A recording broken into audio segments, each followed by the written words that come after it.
Hey, what's going on, party people? How you doing? My name is Hero. This is Coding with Strangers, and I want to talk about something.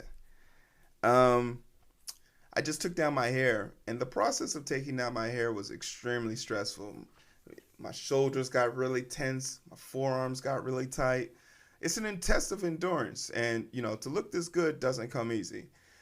And I think things that look this good usually take time.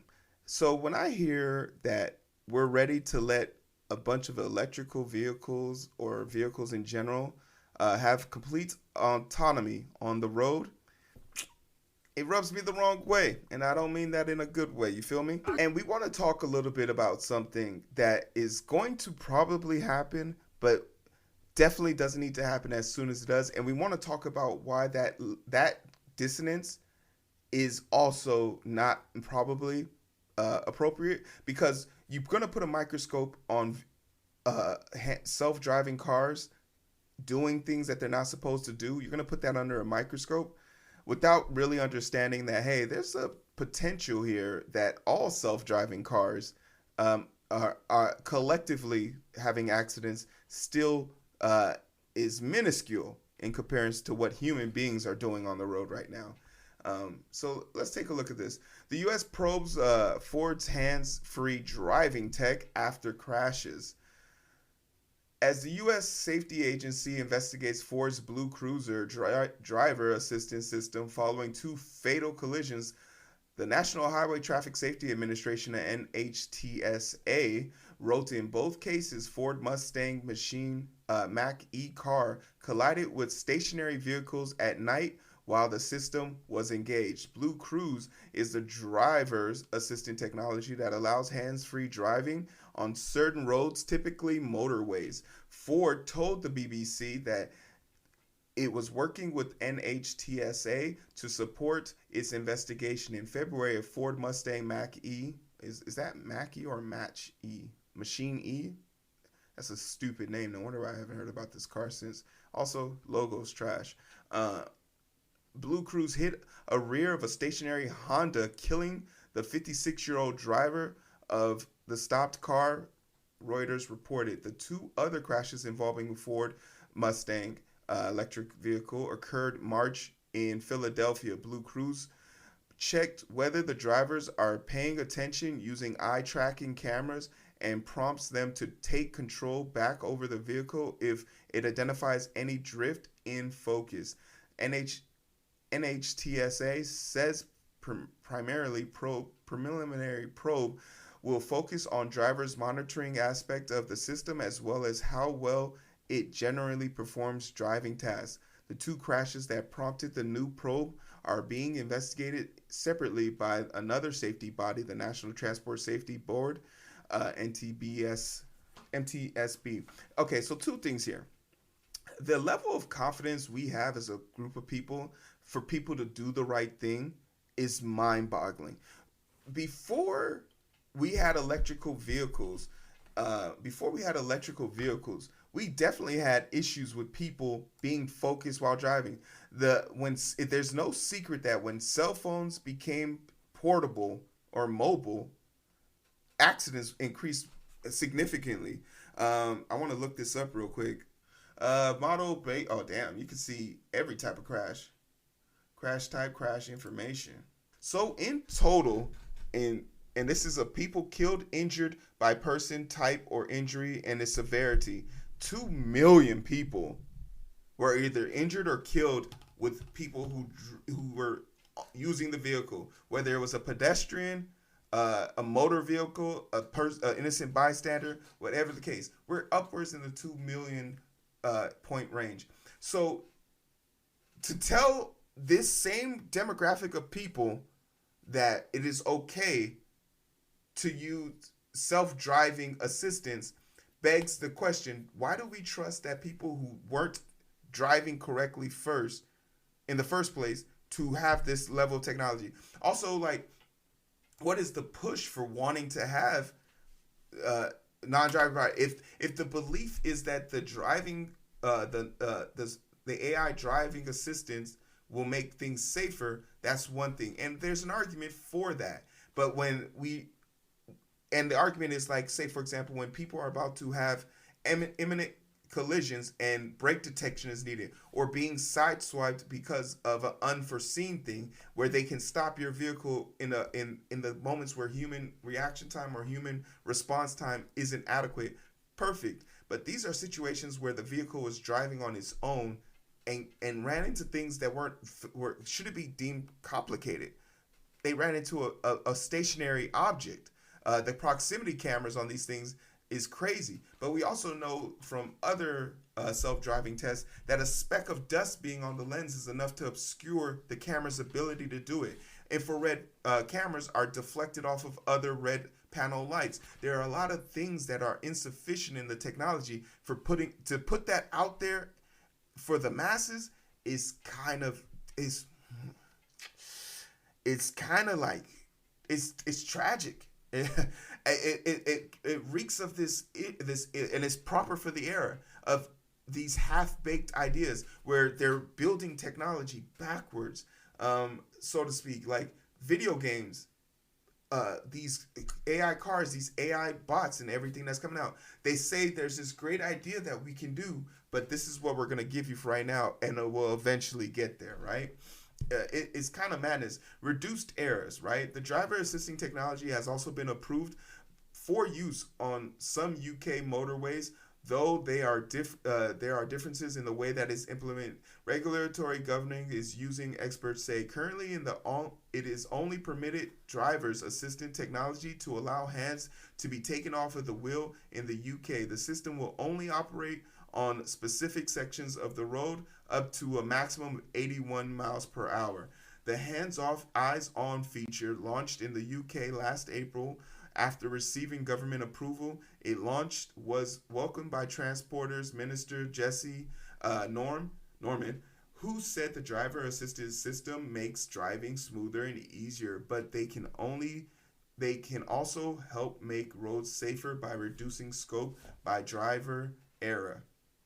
The Department of Transport declined to comment on the U.S. investigation, but said that the approval for Ford BlueCruise system for use in the UK was issued followed a rigorous examination and assessment process. So the question is, will they remove this from from the UK? Will the UK take a closer look onto it? But I think the UK did the rollout properly. And when you think about the standard of consumer goods, the UK really has a high standard. I'm pretty sure that these roadways that they're making reference to is sort of similar to cruise control. This is how I think smart technology should be used, for cruise controlling, not in inner city things. Places where someone was stopped at a stoplight, I don't think AI controlled assistance needs to be used because it requires the full attention of the driver. At what point would you want to be at a busy intersection letting a car make that decision? I think people inherently should try and be involved in that decision making, but based on the stats, we're not very good at making those decisions. So making it while not paying attention reeks of bad decisions. But the BlueCruise experience, Zoe Killerman, the BBC technology editor, tried the hands-free technology in January on one of the UK's busiest motorways, the M25, which she found simultaneously relaxing and stressful, not being in control of the vehicle traveling at 70 miles per hour in the morning traffic, but also knowing that you didn't have to be. She found that the minute she stopped watching the road, BlueCruise detected, leaving her back in sole charge of it. That's also another thing that's kind of terrifying, because what if you're experiencing a medical emergency and the cruise control actually turns off, or it gives you hands free? Does it apply the brakes? I to experience it, to be able to formally speak on it, I would have to experience it. But once again, I think the regulation that the UK brought was, we're not going to let this be used everywhere. We're going to let this be used in specific places and everything. Overall, it felt like it's start of a new tech, which a long way to go before truly useful. She said it is if drivers ever feel safe enough to hand over control, which might not make a lot of sense, but your boy Elon Musk is currently going through a situation right now where Tesla stocks are dropping atrociously. The Tesla, if you got a, if you're invested in Tesla, you got a confirmation code so that you would be able to hear the earnings call. And upon closer inspection, it's kind of strange how Tesla has stopped talking about electrical vehicles and their self-driving cars, and now they're talking about building robots to help with people's assistance. And that's because ostensibly Tesla factories and Tesla building of vehicles, especially after the rollout of the horrendous Cybertruck, where people literally could be sent to their death because a panel on the accelerator, if it slips forward and gets wedged underneath a lip of the undercarriage of the vehicle, you could speed yourself to it, and they believe that that's what caused the first collision and death of someone in a Tesla Cybertruck. It's just not a good car. But a big reason why that's not a good car, and Elon Musk has said this himself, so if you got any hate for me, take it up with him. Tesla is not a car company, it's a tech company. Well, Tesla wanting to gain approval for self-driving path in China speaks volumes for the ability of Tesla to move some of its manufacturing to China. This China definitely builds some of the best vehicles in the world, and their factories, whether their standard of quality for those people that work at those factories are adequate or not, is definitely been brought up in question. But this is not a question that the owners of Tesla have. They would definitely exploit that level of work labor in order to make cheaper vehicles that would pass the smell test more efficiently in America and in the UK. Because as it stands now, nobody feels safe in these vehicles, and the fact that China's created this pathway for Tesla to be able to probably do this is another thing. The leap of Tesla stock of $90 million company. Among the wins during Elon Musk's trip, which was the first reported by Reuters, was the endorsement from top Chinese auto associations that said Tesla Model 3 Y can cars were compliant with the data security regulations that would enable local governments to allow Tesla cars into parts of China they were previously banned from. Chinese media report citing a statement from Tesla. The question really remains with China doesn't have an interest in companies that they don't feel they can exploit or gain from. So I'm very interested to see what has been presented to them and how and why they're allowing these vehicles that in their own manuals in America say if you turn on self-driving, it is not real self-driving. You have to remain in control of the vehicle during driver's assistance. Why would China allow these same programs to go in? Maybe China has an idea of how they want to do this, but it just reeks of bad business practice. And, I have a long put. I got a long put that Tesla's probably not going to be as prominent as we think it is. Wouldn't be the first time I was wrong. I'd love to be proven wrong, but that put is providing dividends, so we'll see.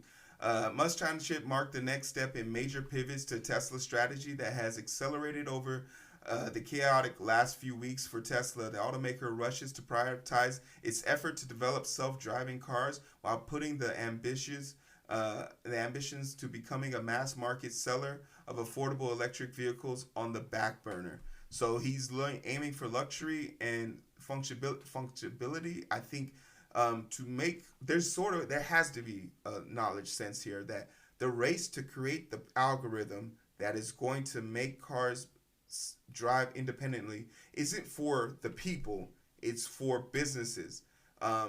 People who hire towing companies, long haul companies, those are their market people. Those are the people they want to target on the road. But no company's coming within 100 feet of this if they cannot guarantee that it is safety first. But the goal is capitalism here. They want to take human elements out of the road. And there's got to be a question like, what are people going to do when they find out that companies are hiring AI? There's nobody in the driver's seat, right? What are companies going to do? How are these things going to be reacted? I'm super interested to hear, like, see how this goes. But ultimately, I want to know what you guys think about this. You know, are you giving up control to Skynet? Like, share, subscribe. Let me know.